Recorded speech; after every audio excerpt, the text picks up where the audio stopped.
Hello friends, నమస్కారం. ఎవరైనా మనకు సహాయం చేశారు.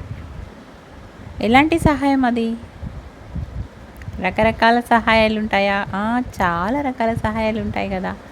మనకి ఎవరైనా మన అవసరంలో ఆదుకోవడం, ఏదో ఒక రూపంలో, డబ్బు రూపంలో కావచ్చు, సమయానికి ఏదైనా పని చేసి పెట్టడం అంటే ఒకసారి ఎన్ని కోట్లు ఇచ్చినా చేయలేని సహాయము ఒక చిన్న పని రూపంలో కొందరు చేస్తారు మనకి.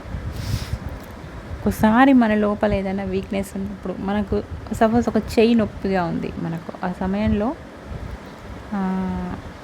మనకి ఎవరు అందుబాటులో లేరు చేయడానికి, కానీ ఒకరు సడన్గా వచ్చేసి ఆ చేతిలో ఉన్న బరువుని పక్కన పెడతారు మన చేతిలో. చాలా వాళ్ళు ఎవరో కూడా మనకు తెలియదు. మనం థ్యాంక్స్ చెప్తుంటే వాళ్ళు నవ్వేసి వెళ్ళిపోతారు.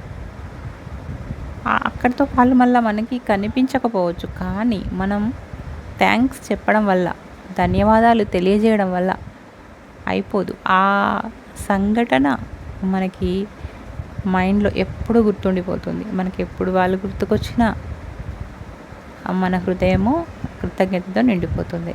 ఇప్పుడు మీకు అర్థమైంది కదా రెండింటికి తేడా. ధన్యవాదాలని మనం చెప్పడం వల్ల అయిపోదు, అక్కడి నుంచి మన హృదయంలో ఉండే గుర్తింపు, కృతజ్ఞత, ఇది మనతో పాటు ఎప్పుడూ ఉంటుంది. సహాయం చేసిన వాళ్ళు ఒక్కొక్కసారి మర్చిపోవచ్చు, కానీ మనం మర్చిపోము.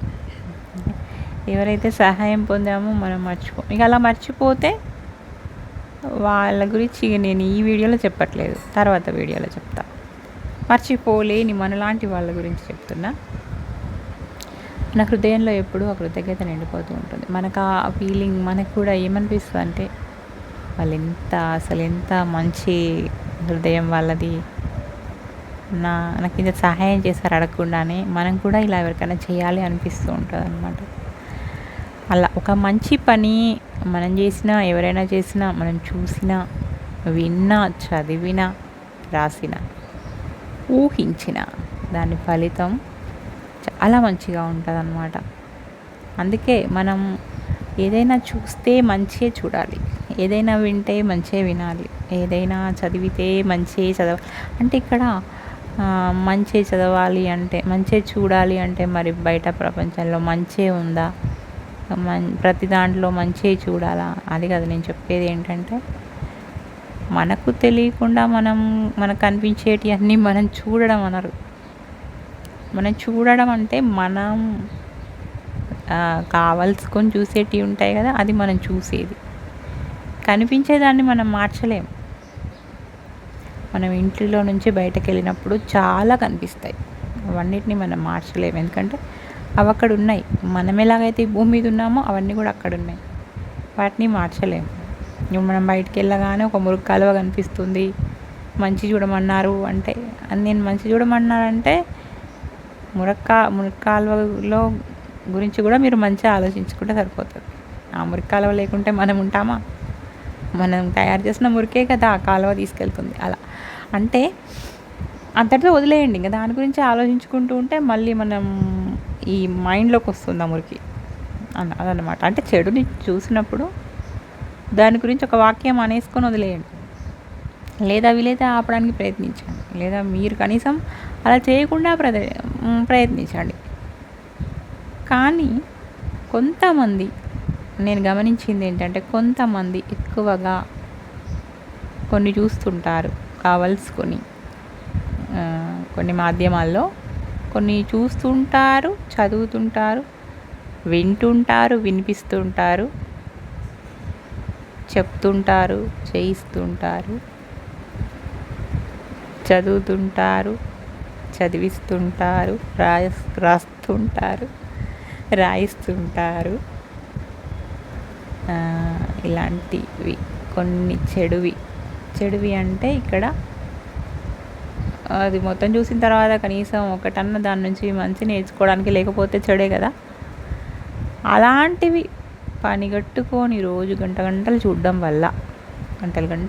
వల్ల మన మైండ్ అనేది అలా దాంతో నిండిపోతుంది. మనం మంచి వాళ్ళమైనప్పటికీ మన మైండ్లో మనం ఏమేస్తున్నాం, మన మైండ్కి మనం పెట్టే ఆహారం ఏంటి, దాని మీద మన నెక్స్ట్ ఆలోచన ఆధారపడి ఉంటుంది. మనం ఎప్పుడు చెడునే చూస్తూ, చెడునే వింటూ, చెడునే చదువుతూ, చెడునే మాట్లాడుతూ మంచి చేయాలనుకున్నా మనకు ఆ మంచి ఆలోచన రాకుండా ఇదంతా అడ్డుకుంటుంది అన్నమాట. మన దగ్గర ఒక బ్యాగ్ ఉంది, ఆ బ్యాగ్ నిండా మనం ఏదైతే నింపుతామో బ్యాగు ఓపెన్ చేయగానే అదే కదా కనిపిస్తుంది. అలాగే ఈ మైండ్ అనేది మనకి ఒక మంచి టూల్.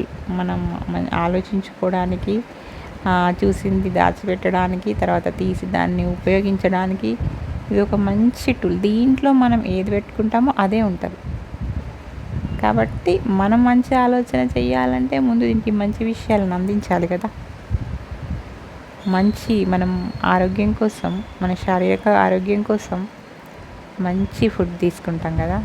అంటే వీలైనంతలో, మనకు ఉన్నంతలో మార్కెట్కి వెళ్ళి మన కూరగాయల బజార్లో ఎంత మంచి కూరగాయలు ఏరుకొని అందులో కాస్త నల్లబడ్డవి, ఎండిపోయినట్టున్నవి, పురుగు పట్టినవి తీసేసి మళ్ళీ ఇంటికి వచ్చాక కూడా మళ్ళీ చెక్ చేసి వాటిని ఉప్పు నీళ్ళలో కడిగి శుభ్రంగా వండుకొని తింటాం కదా. ప్రతిదీ కూడా మనం తినే ముందు 1-2 సార్లు చూసి తెలుసుకొని, వాసన చూసి, కళ్ళతో చూసి, ఆ తర్వాత నాలుకతో మనం టేస్ట్ చేసి, మరీ అది వెగటుగా ఉన్న ఏదైనా చేంజ్ తెలిసిపోతే ఉమ్మేస్తాం. మరి మన మనసుకిచ్చే ఆహారం పట్ల మనకి ఇలాంటి ఫిల్టర్ ఒకటి లేకపోతే ఎలా?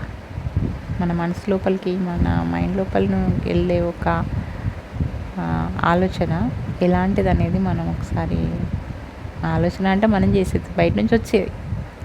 ఓకే, మనం బయట నుండి వచ్చిన దాని గురించి కూడా మనం ఆలోచిస్తేనే మన లోపలికి వెళ్తుంది. అది మనం దాని గురించి ఒక ఆలోచన తయారు చేసుకుంటాం కదా. అంటే మనం ఒకటి చూసినప్పుడు అబ్బా ఇలా ఉంది, అబ్బా అలా ఉంది, చిచి చచ్చ, ఆహాహా, ఓహో, ఇలాంటి వాక్యాలు అనుకోవడం వల్ల ఆ వాక్య రూపంలో మన మైండ్లోకి వెళ్తుంది.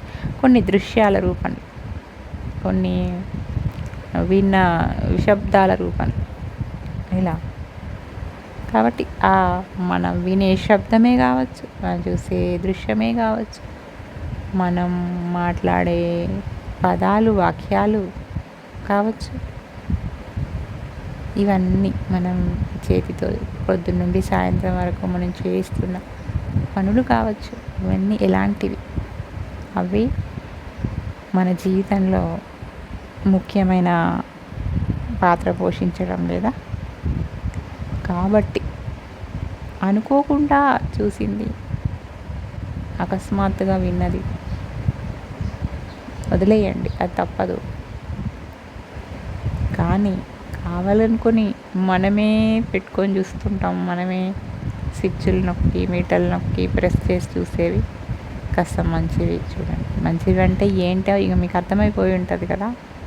కనీసం అది చూసిన తర్వాత మన మనసు కన్నా శాంతి ఉండాలి, లేకపోతే మన ఆలోచనలన్నా మంచిగా అంటే రెండు ఒకటే, మంచి ఆలోచనలు మనం చేయగలగాలి. ఒక చిన్న నీతి వాక్యం తెలుసుకోగలగాలి, ఒక మోరల్ ఉండాలి అందులో, ఒకటి నేర్చుకోగలగాలి. లేదు అసలు ఏం నేర్చుకోలేదు, ఒక పని, ఒక స్కిల్ అన్న వచ్చిందా, పోనీ ఒక స్కిల్ వచ్చిందా, ఒక మంచి విషయం నేర్చుకున్నారా, ఒక మంచి ఒక విజ్ఞానం తెలిసిందా, దానివల్ల మీకు ఏ లాభము లేనప్పుడు ఎందుకండి అది. ఇప్పుడు మనము టైంపాస్ కానప్పుడు అలా వెళ్ళి కూర్చుంటే అక్కడికి వచ్చి 4 రకాల చెత్త మాట్లాడుతున్నారనుకోండి, అది మనకు సంబంధం లేనిదైనా కూడా ఒక్కొక్కసారి దాని ఇంపాక్ట్ మన మీద పడుతుంది. వాళ్ళ ఇంట్లో జరుగుతున్న గొడవలు, వీళ్ళింట్లో జరుగుతున్న గొడవలు, వాళ్ళ ఇంట్లో జరుగుతున్న గొడవలన్నీ వింటే మనకు అనిపిస్తుంది కావచ్చు, అబ్బా నా ఇంట్లో ఇలాంటి గొడవలు అయితే లేవు, నేను చాలా అదృష్టవంతురాలిని, మంచిగా అనిపించింది కదా మనకు అనుకుంటాం. అలా 4 సార్లు బయటికి వెళ్ళి ముచ్చట్లు పెడితే మనం ఎంత బాగున్నామో మనకు అర్థమవుతుంటుంది. కానీ అదే పనిగా ఒకరోజు వెళ్ళావు, రెండో రోజు వెళ్ళావు, అదే పనిగా అక్కడ అడిక్ట్ అయిపోతూ ఉంటే ఏమవుతుంది అంటే అవే గొడవలు మన జీవితంలోనూ కనిపిస్తాయి. ఎందుకంటే మనం ఎక్కువగా దాని మీదే ఫోకస్ చేస్తున్నాం కాబట్టి తెలియకుండానే మన జీవితంలోకి వచ్చేస్తాయి. దానికి మళ్ళీ అదొక ప్రాసెస్ ఉంది, దాని తర్వాత మాట్లాడుకుందాం ఎలా వస్తాయి అని. కానీ కనిపిస్తుంటాయి అలా అన్నమాట. అదేదో వాళ్ళు సృష్టించరు, మనమే సృష్టించుకుంటాం అని తెలియకుండా.